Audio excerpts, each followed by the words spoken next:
This is a presentation of National Streaming Sports. Over 20 podcasters, 70 weekly shows, and a 3.4-star rating on Roku TV. Check out nessp.info for direct links and deals on the site Bet Us for 125% off your first three deposits in NFL and college odds for upcoming games, Major League Baseball and NBA futures, and boxing wagers. Also, check out Fanatics, sportswear for your favorite teams, and also network merchandise, retro, Northeast Streaming Sports, National Streaming Sports, Big Football, and the Mac and Jack Sports Show t-shirts. Coffee mugs are coming soon. Check it out.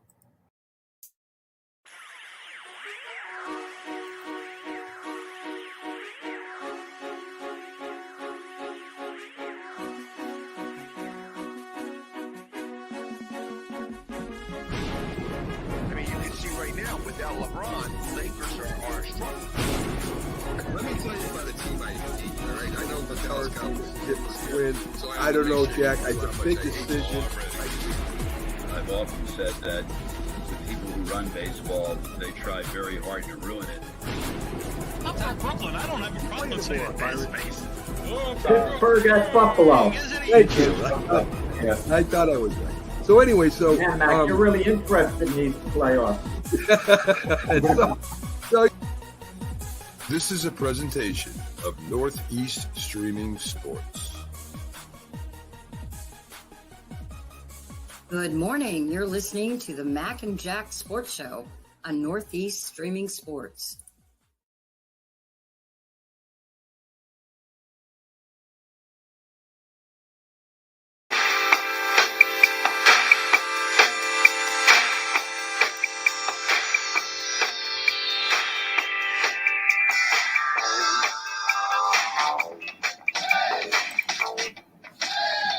This is a present.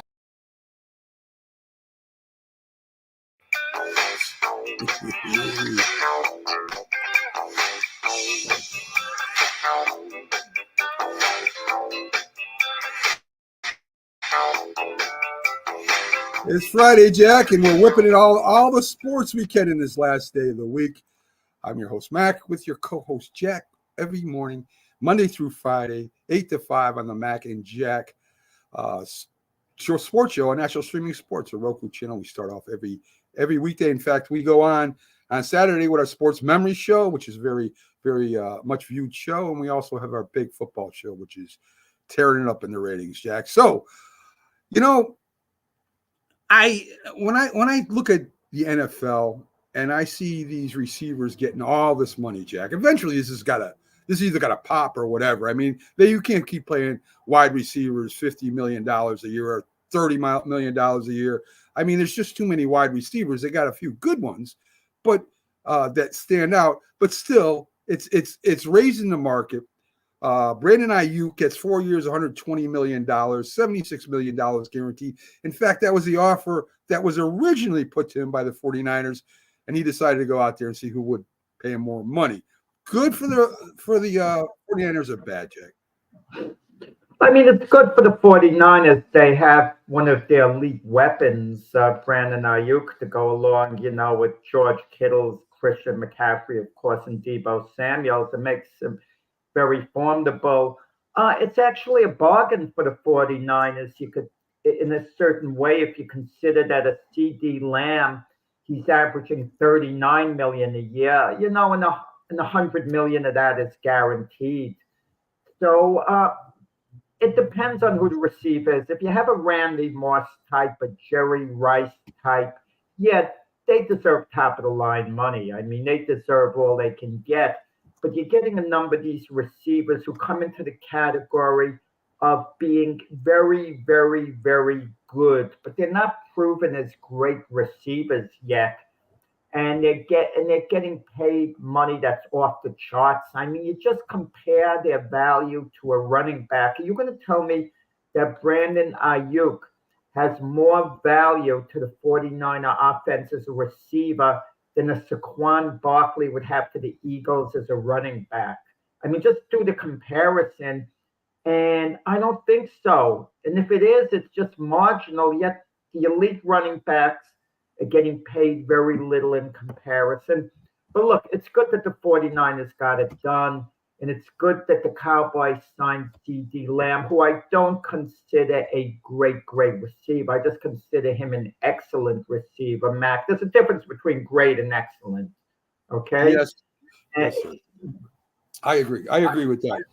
So we got Keith Engel down underneath right now. We got some Patriots things to talk about. And also, of course, college football that just really started kicking off week 1. Good morning to Keith. How you doing today, Keith? Good morning, gentlemen. Hey, Keith. So Keith, I guess I'm gonna start you out with the Patriots, because 2 of the biggest stories was announcements of the first string quarterbacks. The Steelers announced Russell Wilson will be the starting quarterback for the Pittsburgh Steelers. I guess we start there first. I mean, I get it. He's the most experienced. He probably knows how to read defenses better. He's probably, more just the experience alone. I guess he outweighs Justin Fields. But I really wouldn't be surprised if Justin Fields gets in this year and some packages, a wildcat formation, maybe short yardage, maybe even in the backfield with Russell Wilson splitting them out and maybe using him like a Deebo Samuels. He's that kind of an athlete. I expect that the Pittsburgh Steelers will fool around with that a lot during this season. What do you think, Jack? Sorry. Keith or Jack? No, he said Jack. Oh, okay. I mean, Justin Fields is going to be the starter before the year's over. It just depends on which point. I could see him coming in early in the year. As soon as Russell Wilson struggles, the fan base of the Steelers is going to call for Justin Fields. And I have doubts whether Justin Fields is the answer. In a certain way, to me, he's a bridge quarterback going forward for the Steelers. Yeah, he could have a good year and they could run it back with him next year.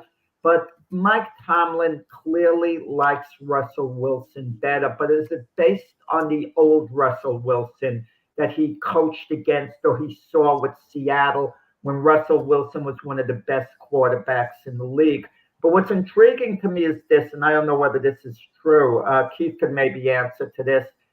The Steelers, supposedly the players are rallying a little more around Justin Fields. Supposedly he's a little more of a leader. And Russell Wilson's reputation, even at Seattle in his heyday, in his prime, is he was a little detached from his teammates. And if that's the case at Pittsburgh, it doesn't bode well for him moving forward.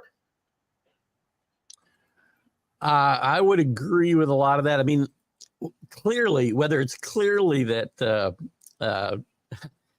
Mike Tomlin prefers Wilson might be debatable, because I think he had no choice. Neither one of them played exceptionally well in the preseason. And, Justin Fields didn't show that he should be the number one. But I do expect him to play at some point. Mac, they could use him in some of those creative situations that you talked about early on. And I do expect him probably to be the starting quarterback before the season's out. And to Jack's point about leadership, I mean, there's been question about Russell Wilson in that aspect ever since he's left Seattle, maybe even his last year in Seattle. I mean, he went so far to separate himself from his teammates in Denver to have his own office in the locker room. He didn't even dress with the other players until Sean Payton got there and he took that away, which started their fractured relationship. But I mean, this is a tough situation. I like Justin Fields. I think he's still got the capability of being a decent NFL quarterback, but he's got to improve his passing. And Russell Wilson is obviously going in the other direction in his career. But I think what's revealing, too, is when Justin Fields became available and it was obvious the Bears were looking to move him, the Bears wanted to accommodate Justin Fields and send him to a team of his choice, and he wanted to go to the Steelers. But all they got was a third-round draft pick. And if he really was a starting caliber NFL quarterback, other teams would have stepped up and offered like a second-round selection at least. Well, yeah, if he was that good a quarterback, he wouldn't have been getting traded in the first Right. place, probably. Exactly, So, you know. exactly. And you know, I think there's a lot to be said about the quarterback coaches and the offensive coordinators, how they work. I mean, if you look at Chicago's history, they haven't had a great quarterback since what, Sid Gilman. I mean, you can go that far back. I mean, you know, you had a Super Bowl quarterback in Jim McMahon, but he wasn't a great quarterback by any means. So they haven't had a real franchise quarterback since the 1940s or 50s. And, you know, even when Trubisky came there, they went to the playoffs. You know, he's gone downhill, you know, and Fields really, I mean, it doesn't look like people really work with quarterbacks like they used to anymore. And that's what the problem is a lot with the young quarterbacks. They don't work with them. Even Robert Butler made a point. He's watching Hard Knocks too. And he says, I'm surprised that the head coach is the one having one-on-one meetings with the quarterback. You know, the head coach is not an offensive coordinator. He's not a quarterback coach. And, you know, why aren't they showing him meeting with the offensive coordinator or the quarterback coach separately? Why is the head coach even really involved that much in it? And maybe it's his job. You got to remember there's 7 days worth of practices and, you know, whatever, 30, 40, 50, 60 hours worth of practices and meetings and whatever else. So they're editing us down for, you know, 50 minutes. I agree. Right. So I thought the same thing, Mac, to be honest with you. I'm like, I don't remember ever seeing a head coach in watching Hard Knocks over the years meet with the starting quarterback that much. Since Eberflus's, I believe his forte before he got here was defense, not offense. So it's not like he's a quarterback whisperer. But I'm sure he's having those meetings. And again, this is all edited. But I don't disagree that I think these guys come in and they aren't being taught as much, maybe because, you know, these colleges are playing more pro style offenses today. And these guys come in more developed than they've been in the past, a lot of them. And they assume that they're going to be able to pick stuff up more readily on their own. And I think that's a bad assumption. That's why you see these guys fail. I do see a lot of guys. They do a lot of work with Caleb Williams. I mean, obviously he's been the focus of this Hard Knocks season. And I like what I see. The kid is, again, edited stuff, but I like his attitude. I like his work ethic, and he's really made some great progress. So, and so is Drake. The quarterback class, Caleb Williams, Jaden Daniels, Drake May, Malik Neighbors, Michael Penix, and J.J. McCarthy, you know, who's injured. So we won't know how he's coming along this year at least. But you look at all of them, and you know all of them aren't going to be top NFL quarterbacks. And it's so hard to say which one isn't really going to succeed because we're in the hope business now with these drafted quarterbacks. We see the potential in all of them, but history tells us maybe 2 of them are going to be good out of the 6 that I mentioned. Yeah, I mean, I remember around draft time, I had found some stats I dug up and they're really like 8% of these guys ever even make it to the playoffs, right? These number 1 picks in the draft, but you can't. We also have snap judgments too much, right? This is a great quarterback class, and they come out and half of them struggle and in their first year, and we're judging the rest of their career based off that first year, and that's not fair either. Take some of these guys. Not everybody's Dan Marino and comes out of the gate flying. John Elway struggled badly in his first year, so you got to give these guys a couple of years to grow. Well, some salvage a career, like when Baker Mayfield went number 1 overall.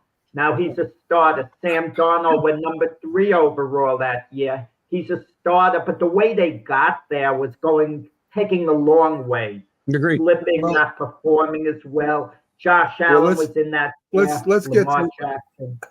get to some Patriot. Let's get to some Patriot news and college news because you know we're halfway through already. Were you surprised that Jacoby Brissett got the starting job after the head coach said that Drake May had a better preseason?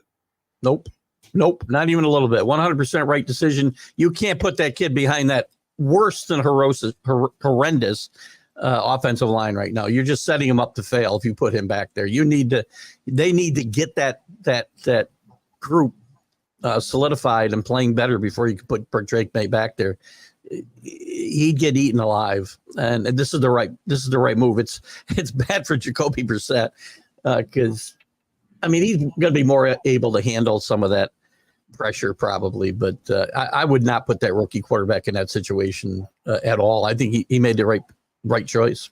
It's the right decision, but handled very poorly by Gerard Mayo. Very, very poorly. He made it like it was a quarterback competition that Jacoby Brissett won at the end, and he diminished his own guy, Drake May, by doing that.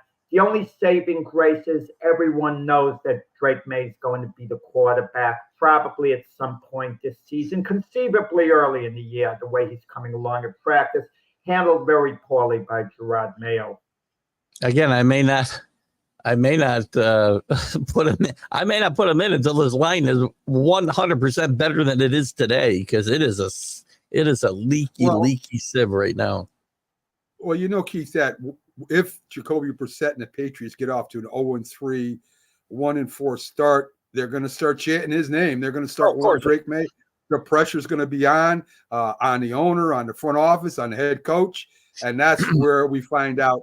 We find out if they're really committed to letting Drake May learn instead of throwing him in. So, I don't know what will happen when that does happen.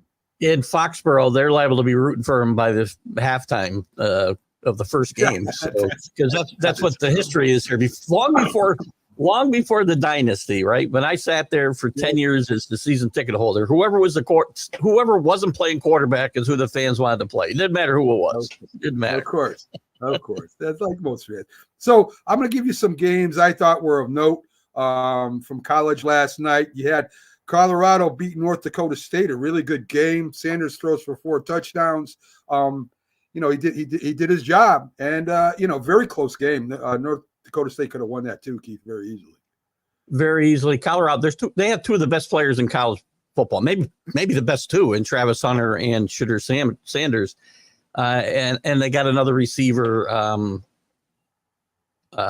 His name is escaping me at the moment. Had a big night last night, but they don't have enough guys around it. They don't run the football enough, in my mind. Their offensive line still is actually very shaky.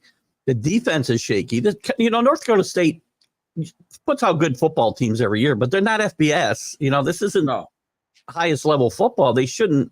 If they want to move up to the upper echelons of college football, Colorado can't be struggling with these teams below FBS level. And again, I think the least talked about great player in college football is Travis Hunter. I think he's a great player playing both sides of the football. And I think he'll probably get invited to New York for the Heisman ceremony. The thing is with Travis Hunter, when he gets drafted, the NFL scouts are going to look at him either offense or defense.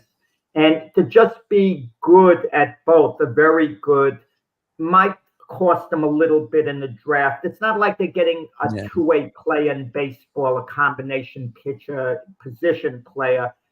Chances are he's not going to play both, offense, defense. They're going to limit him to one. Shedeur Sanders, to me, he's a can't-miss great NFL quarterback to be.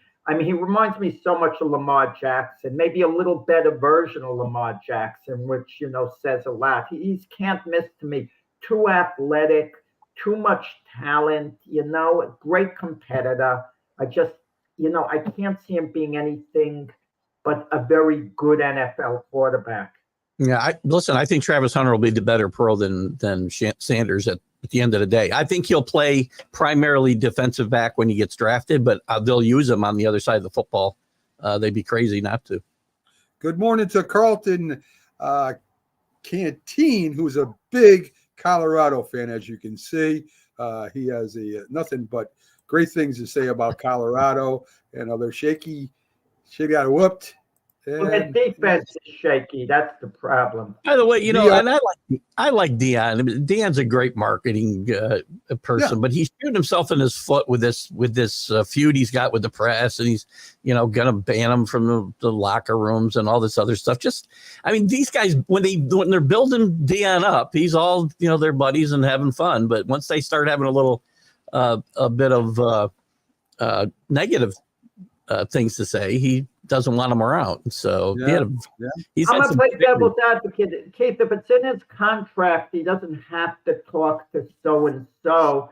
It's in his contract. He's entitled to enforce it. Don't blame him about it. That's a little Blame childish. the university. That's a little childish. The guy comes in, he don't like his questions. I'm not going to talk to you. I mean, stop. I agree. You couldn't do it in professional football, that's for sure. Utah, 49, South Utah 0. I think it's Chris Rising throws for 5 TDs in the first half. Keith, that wasn't even a game. I mean, that's Cameron something- Rising coming back after sitting out last year. This is a big. I like Utah a lot in the Big 12 this year.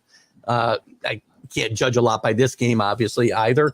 But Cam Rising getting back, getting into the flow of the game, I think is important. He was one of the highest rated quarterbacks in his class before. He didn't come out last year, because he got injured.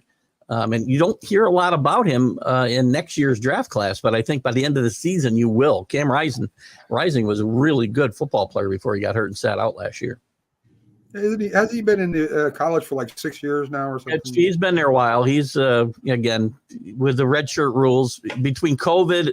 Guys who came through the COVID era, there was 2 years there. You could add. The redshirt rules are now very lenient. You can actually have played in like 5 games and still redshirt the next year. So that's why you see guys. Then you got injured reserve and all that stuff where they're out for the year. It's crazy.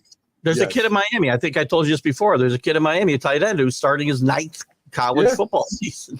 He's Nice married. college. Yes, He's a grandfather right now. he's a grandfather.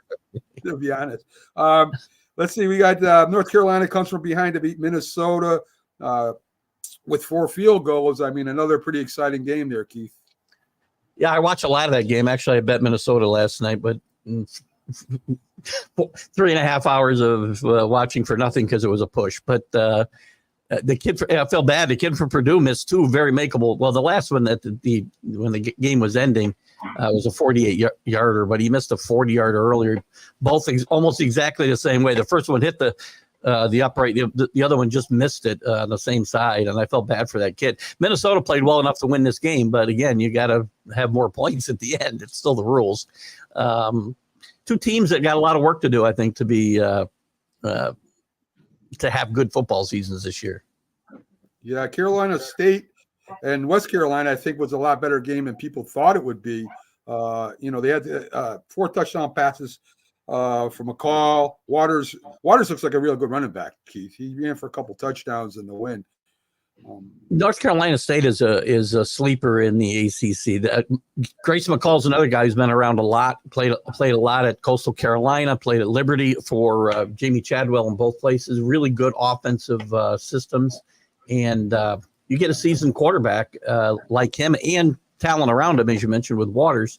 North Carolina State is a trendy pick to be a sleeper in that ACC, and anybody with a veteran quarterback like that, I like their chances. So they'll be a team to watch. I think the ACC, the problem, and I talked about this on my college football huddle the other night. The problem with the ACC is they're going to beat each other up. There's nobody that stands out. I still think Florida State wins the conference, but they might win it with 3 losses, 2 losses in a conference and 3 overall. They'd still get in. They'd still get one of the top seeds. They get one of the automatic bids, but they may not be one of the top 4 seeds. You could see one of the group of 5 teams sneak into that 4th seed if that happens in the ACC. Not Florida State, but somebody else as well. Yeah, I agree. I was just saying maybe 3 losses this year with your schedule, which isn't the easiest. Right. Today's game, Keith. I want to get your opinions on that, folks. You see the top right screen of our screen here. You just got to. Can I just say something, Matt, about one of the games yesterday that you didn't mention? Okay. Go ahead. Rutgers beating Howard. Well, I didn't mention any game. I didn't mention any game. I didn't. Oh, okay. I didn't mention any games today. You mean from yesterday? I know where he's going with us. So right. Okay, yeah, right. Go ahead, Jeff. I mean, something annoyed me. Okay, it bothered me this morning. I didn't see the game when I heard about it. Rutgers wins I think 41-7. The last play of the game, Rutgers is on Howard's 11-yard line, and they hand the ball off, score a touchdown.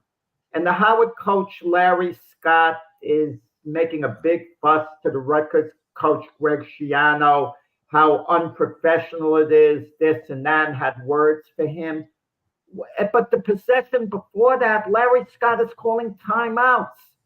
And Rutgers wasn't trying to run up the score on the last play. They weren't passing. They were just running a darn handoff on the last play of the game. And because they scored touchdown, the coach of Howard, Larry Scott, makes a big deal of it. It just shows how ridiculously sensitive we've become, in sports these days. I agree 100%. I thought this might come up this morning, and we see this a lot. I don't have a problem. It's not my job to stop my team, especially when it's a second, third string running back that's scoring the touchdown. They get to play too, and try to do well. And we lose track of that. I don't have a problem with most of these scores. When they get run up, play better. That's all I can say. The only exception to that is don't ever run up the score on the military academies. I don't like that stuff. But other than that, I'm okay with it. I mean, this is nothing new. I mean, they've been doing it in NFL forever, complaining about a team running up the score or whatever when they're down. I mean, I take it doesn't bother me at all. It's a bunch of nonsense to me. Quick score about running up the score. You remember the 10-year war between Woody Hayes and Bo Schembechler at Michigan and Ohio State. 1 year Ohio State had Michigan beaten. They scored a touchdown to make it like 53-0, and there's no time left on the clock. And Woody goes for 2. And obviously everybody's upset. And they asked him after the game, why'd you go for 2? He says, because they wouldn't let me go for 3. So it's rivalry driven as well. And with college, whether you like it or not, they look at how much you beat other opponents by, how dominant you were. That's part of the thing. So if they're going to have that as part of the scoring, well, then as I'm a head coach, I want to get the national championship. Guess what? I'm going for another touchdown. And when I'm up 50-0, sorry about 100%. That. 100%. Yeah, don't. So anyway, as I was saying, Keith, top right of your screen, folks, there is a QR that brings you right to BetS.com to place wagers, and we have the college expert on with us. I don't know how he did in his picks from the last Wednesday show we did. I think he did all right.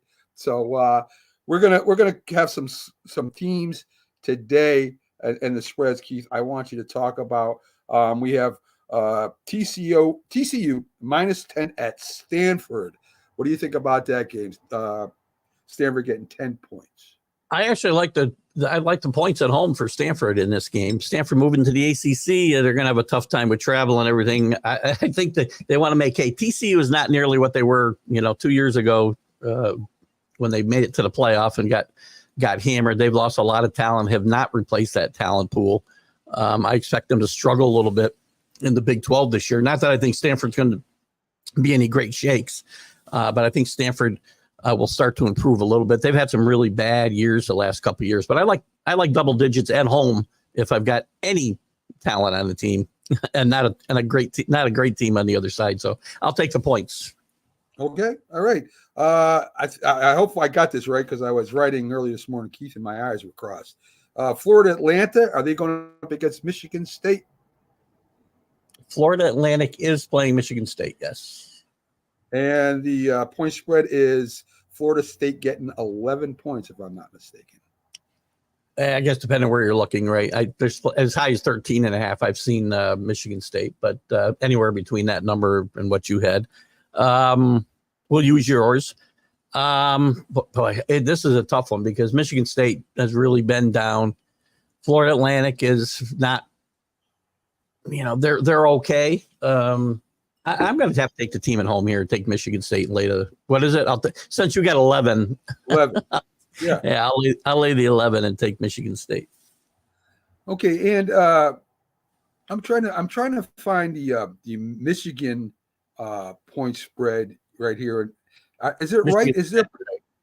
What's that? Michigan plays Saturday.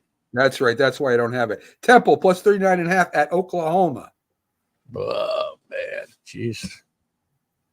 I'll take the 39.5.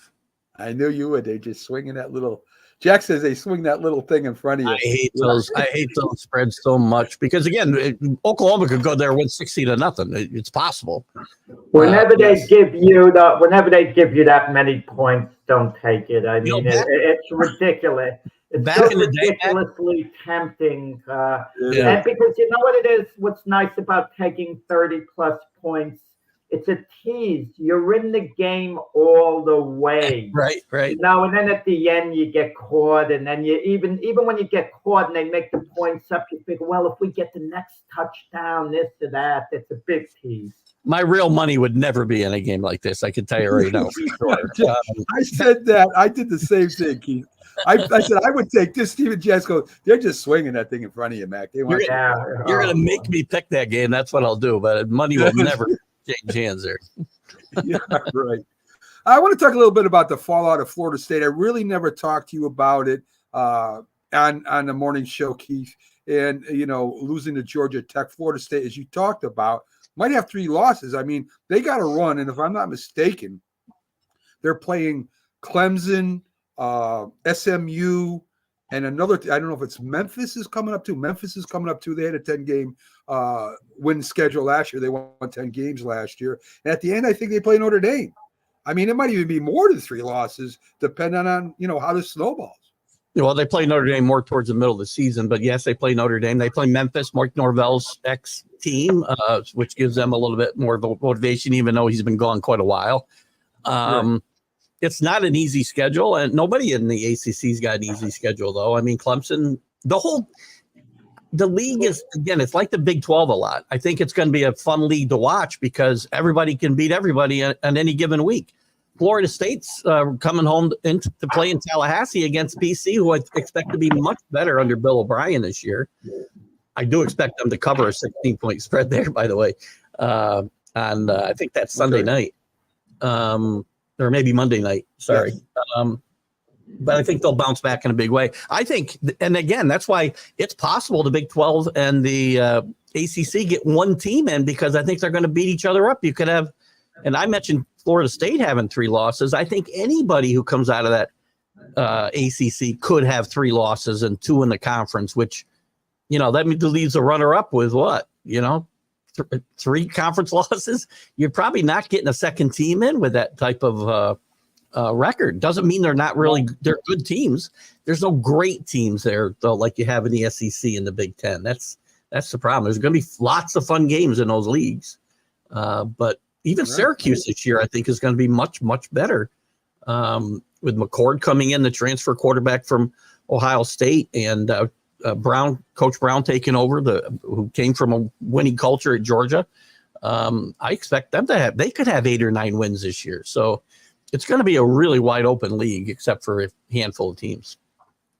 You know, I look at Michigan, and I think, you know, I think they're ranked anywhere between 7 and 9, whatever poll you're looking at. That I think they're so overrated, Keith. I mean, you've lost your star players, coaches. You got that investigation swirling around there. It's got to affect them. I mean, the locker room, they got to be talking, and, you know, recruiting's got to be rough. Hey, I'm not going to go there if, you know, we're going to get suspended and we can't play for a bowl. I mean, this has got to really affect Michigan in a lot more ways than people think. Yeah, we talked about this a little Wednesday night, I think, as well. And this is, to me, and there was somebody else, USC, who's still ranked in the 20s. I think they're the team's overranked right now, most overranked in the top 25. And Michigan could I think both those teams could very likely finish out of the top 25 before the season's over. Michigan, it's all that stuff going on. And yeah, people will say, well, they dealt with it last year.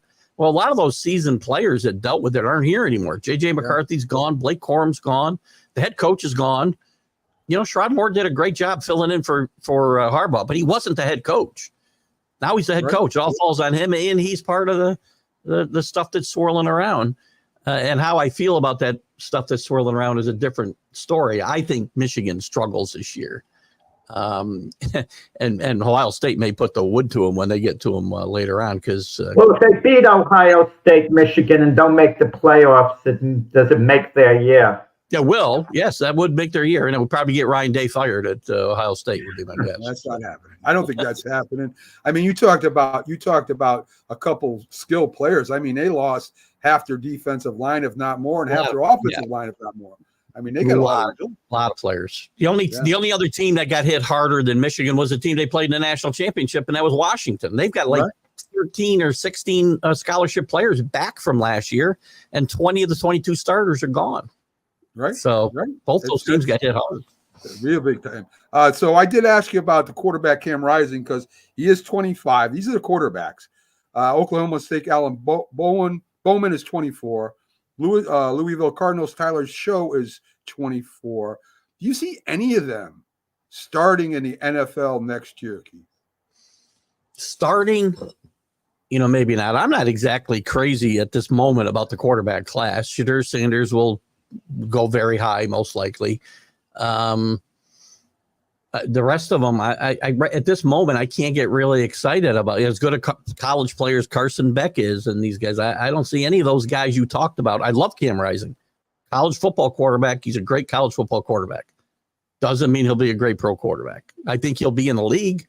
Don't see him starting next year. No, none of those guys. I agree. And Jack, I read a 2-for-1 deal. So we've got the quarterback, the kid, coming out next year for the draft. So the Cowboys, this is what I heard. Carson Beck or Shedeur Sanders. They're going to go 1-2 probably. Which one do you mean?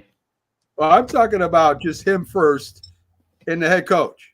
So the Cowboys may get rid of Dak Prescott. They may get rid of the head coach. They can fill in 2 slots in one draft. Get his kid at quarterback and sign Deion Sanders to the head coach job. Wow, that's intriguing. It's intriguing. I know Keith hates it. He hears, Deion Sanders, but let's face it. Mike McCarthy, it's not like. I mean, he's done well the last 3 years, actually, during the regular season. He has an old-time Super Bowl record, but you don't get the feeling Mike McCarthy's an elite coach. And it would add something. Yeah, it would add a lot of excitement to Dallas. And what's Jerry Jones's relationship with Deion Sanders? You get the feeling he can handle Deion, and Deion respects Jerry, and Jerry could handle Deion's gung-ho attitude. And I think, and Deion is a bit of a Cowboy legend as well. I think it would actually work out. It would shake things up. Yeah, it would shake things up. I would make that deal. I would make the deal. If I couldn't make that deal now, I'd rather have Shedeur Sanders as my quarterback of the future over Dak Prescott. Even though Dak is proven, Shedeur isn't. I think Shedeur has the ability to be a great NFL quarterback. And Dak Prescott, let's be honest, is only a very good NFL quarterback. I know he was second in the MVP voting. He had a great year last year, but he's not a great quarterback. We do realize that Cowboys are going to be in no position to draft Shedeur Sanders. No, hypothetically. Yeah. Hypothetically. Okay. Yeah, if you could do a 2-for-2 deal, would you do it, Keith? I don't know. Assuming the Cowboys have a disappointing end to this regular season. Obviously, if they win the Super Bowl, you're not going to do it. I'm going to have to say no. I wouldn't do it. I wouldn't do it. I don't think.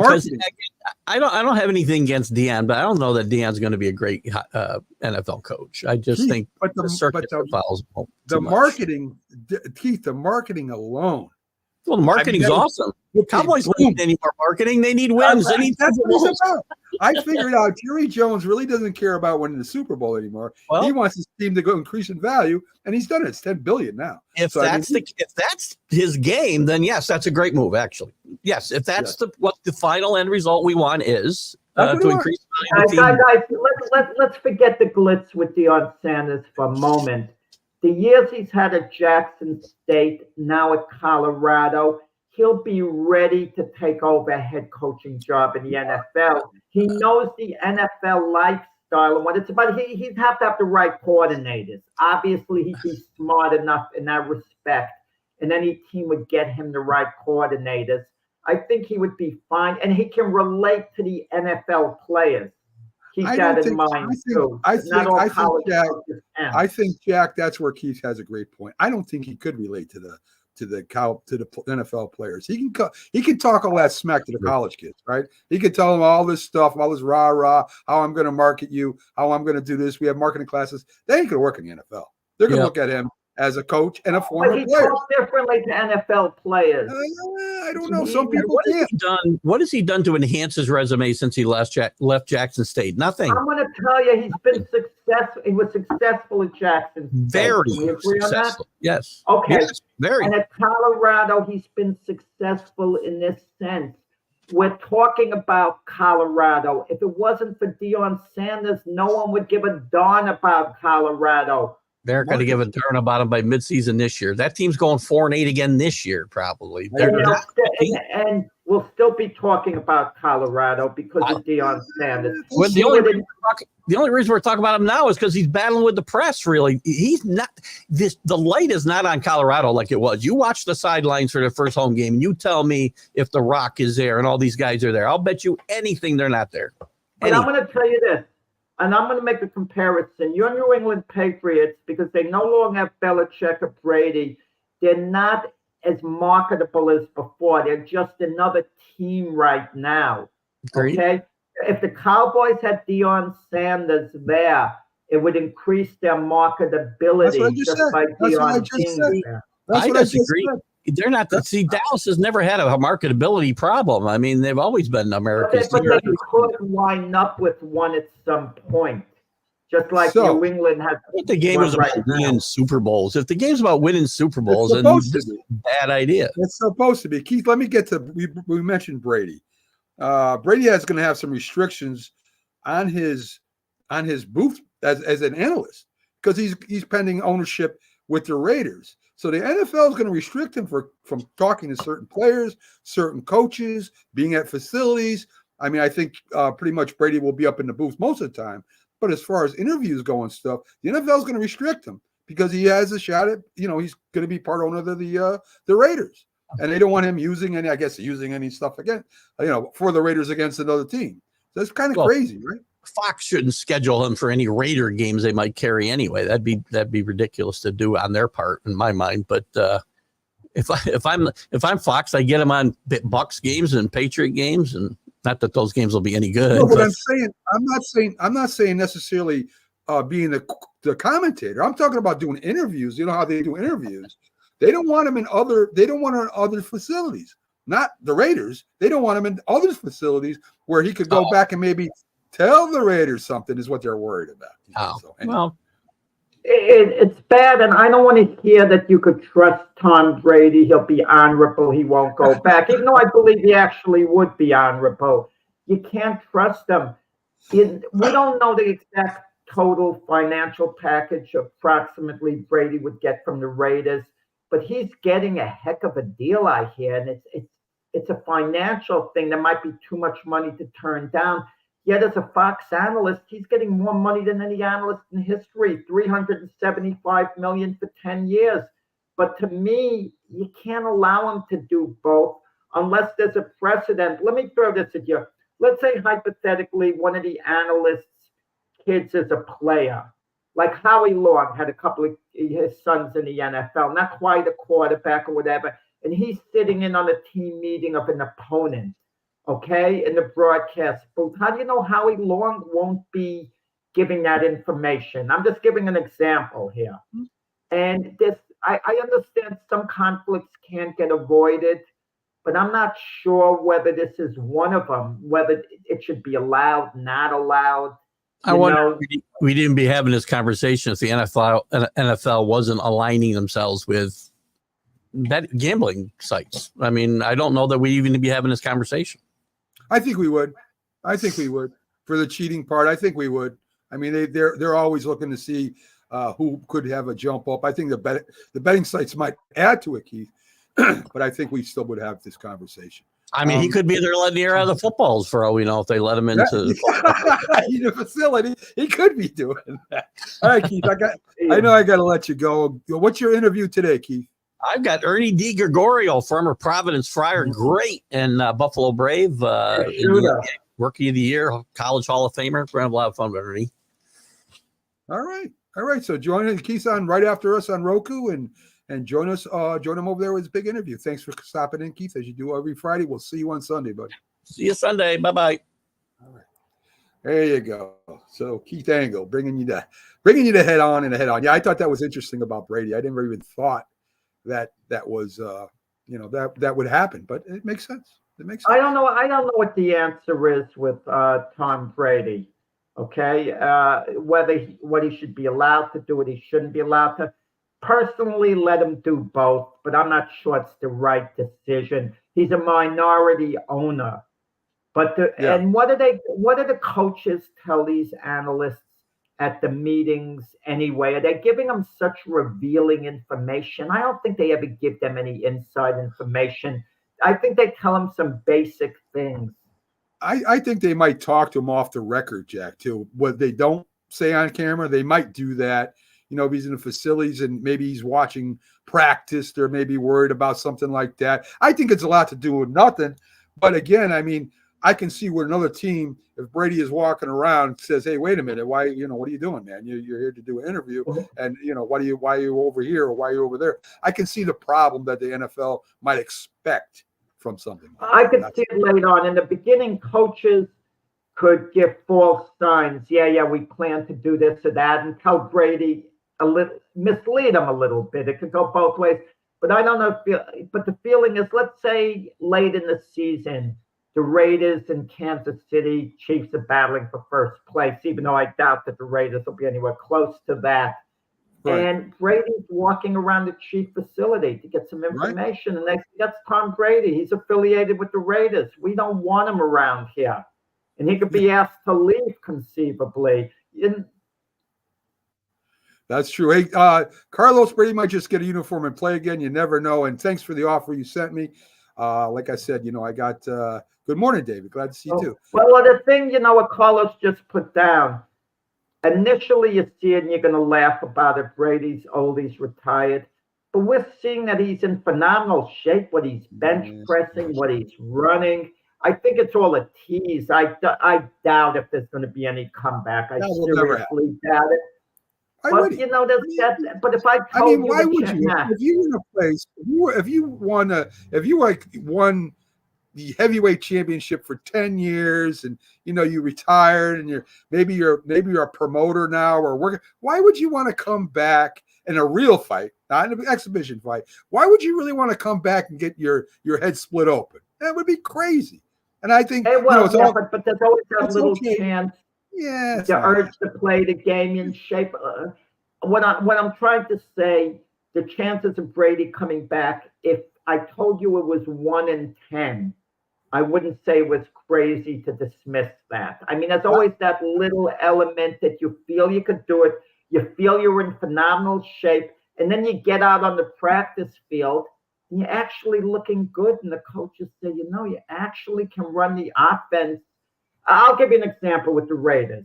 How does this sound to you? If Brady really trained hard, do you think he would be as good as right now as Gardner Minshew or Aiden O'Connell, their two quarterbacks now? I think he would, because the quarterbacks are it's not a starting caliber quarterback you're talking about either one. There you go. But that's it. That's it. But why would Brady want to get punished like that again? Because I don't care how good shape he is, how good he looks. You're right. He's going to get hit, and he's going to get hit, and he's going to get hit. And, maybe, he walks away healthy. He's got multi-millionaire now with his contract. He's maybe part owner of the Raiders, and who else knows what else he's going to be doing. I think it's exciting that a guy played that long, Jack, that well, and still can walk away healthy, mentally good, physically good. I mean, that's amazing to me. That's the most amazing thing, really, to me about Brady. The mental part of it, Mac. Football is like boxing. We agree. Things show up years later. You never know. You never know.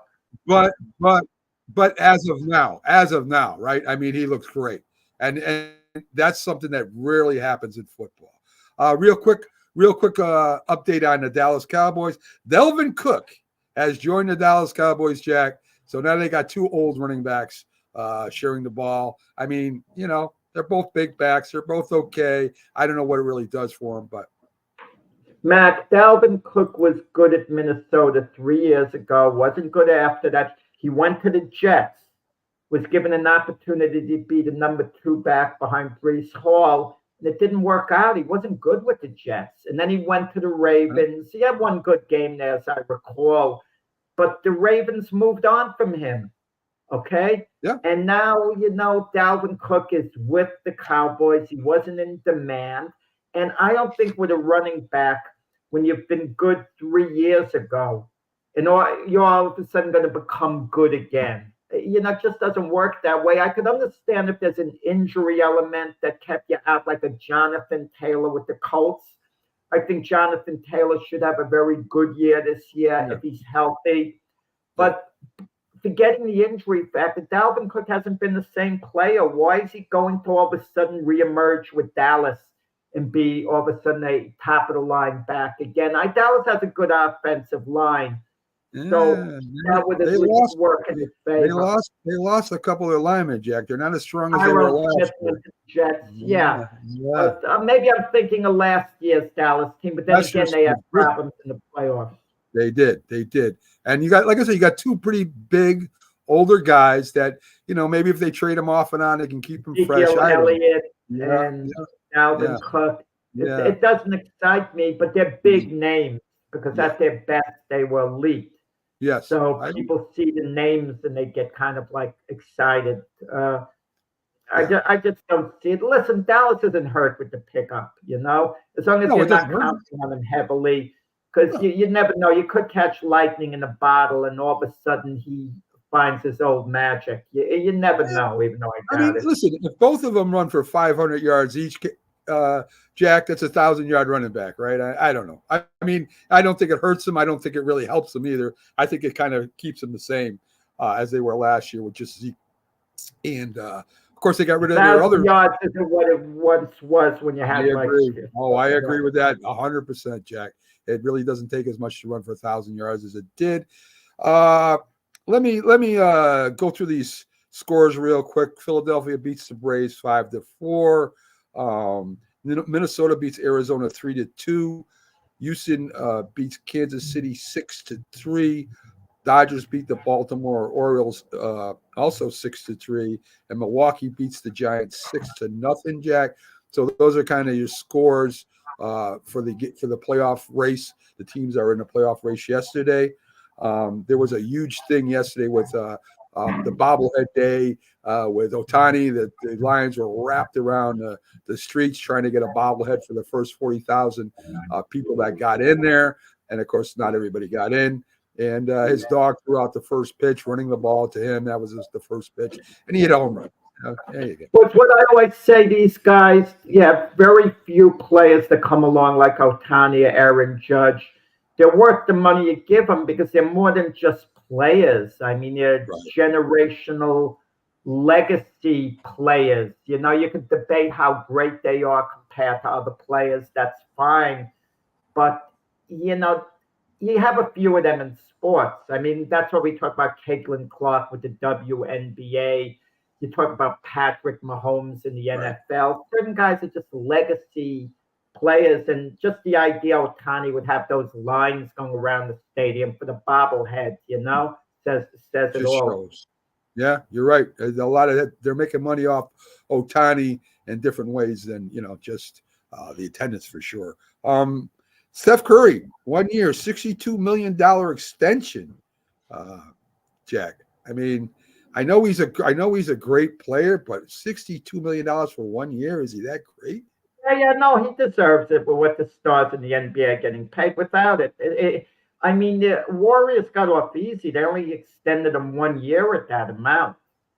And they're going to try, Steph Curry wants to be with the Warriors his whole career. I'm sure at this point they want him to be that too. He's still in his prime. He could have waited a couple of years and then went for a longer deal. But he elected to take the money when he could, the $62 million plus. And you can afford to do it when you've made so much money over your career as is. His career earnings is something like $500 million in the NBA. And I mean, he's on a lot of commercials too. He does a lot of commercials, especially for Subway, who is now closing down their restaurants. I think But they paid too much. he's worth the money with what the superstars are getting in the NBA, today. I mean, if it's for 1 year, maybe you're right, Jack. I mean, long-term contract, I don't think would have been smart. Well, it was an extension. It was an extension. It wasn't like he was going to go to another bidder.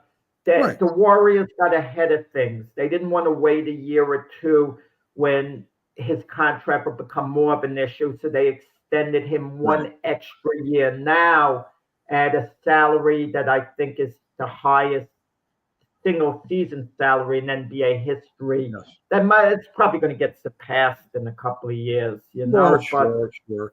But it's a win-win situation, I think, for Curry and the Warriors. And Curry might be thinking too, he might be different from the other athletes. He might be thinking, if I'm not that good in a couple of years, I don't want to sign a contract. I mean, I'll just sign what I'm worth at the time. Yeah, that's very possible. Jack, we have the Canelo Alvarez Edgar Berlando fight coming up September 14th. And folks, you see that little thing at the top of the screen, that little QR code. If you go, it'll bring you there, or you can go to nessp.info, and there are betting lines for Canelo Alvarez and Edgar Berlando right now on their site, on the Bet site, Jack. Who's going to pick Edgar Berlando, really? I mean, I don't know. I know the shots. It's got to be a long. I don't know what the odds are on Berlanga to win, but you always have people who take a shot at really long odds, and they think of Buster Douglas being a 42-1 underdog against Mike Tyson. But for every Buster Douglas that pulls that type of upset, there are probably about 300 of them who don't. So you wind up, losing, taking the long odds, unless you've seen the fighters fight and you feel there's a realistic possibility that the underdog could actually pull it off, that you see something in them. But Berlanga, Canelo, I see it as a mismatch. I mean, Canelo wins as easily as he wants. Does Berlanga last 5-6 rounds? I don't think so. I think Canelo stops him, in about 3 rounds. And, what would be a big surprise to me, a shocker, if Berlanga goes the distance and loses every round, let's say, but goes the distance. Well, you can bet on that. You can bet on that. That would be a bet on what round, right? Bet us. So I mean, you can bet on that. Yeah. Listen, I mean, if you were to pick Berlando, and say it's, I don't know, 300-1 odds. I don't know. That's probably way out of sight. But if you can lay $10 down on 300, who cares, right? I mean, if you lose $10. If you win, you make $3,000, right? I mean, hey, what the hell? I mean, you could do that too. Well, I remember my father had no idea what betting was. He never bet on anything before. But a buddy of mine was out in Las Vegas many years ago when Mike Tyson fought Buster Mathis Jr. Right. And my father, who didn't know a thing about boxing, heard of Tyson's name, heard my friend was there, and my father wanted my friend to make a bet for him, $20 put on Mike Tyson to win. Right. My friend didn't want to put the darn bet down. He said, this is ridiculous. Your father only gets 60 cents. So my friend was too embarrassed to put the 20, and he said, look, give your father the 60 cents for me, and I'll pay you back. He's a winner with his $20 bet. That's a great story. That's a great story. Way to close out the show, Jack. Great story. Folks, thanks for joining us. Tomorrow we'll be back on Sports Memories. We'll be talking about the great legend MLB player, left fielder, Carl Yastrzemski. We'll be talking about Big George Foreman as we start moving into the 70s. We'll have a lot of boxers to talk about in the 70s. And I'm going to tell you the most successful team in the NFL during the 70s. And it's not just in wins, although they did win one more than the Miami Dolphins. So we'll be talking to you tomorrow, folks. Join us 8 a.m. Eastern. Thanks for joining us now. Keith Engel back on after us with one-on-one interview. Great job by Keith. Check him out right after the show. Thanks for staying, folks.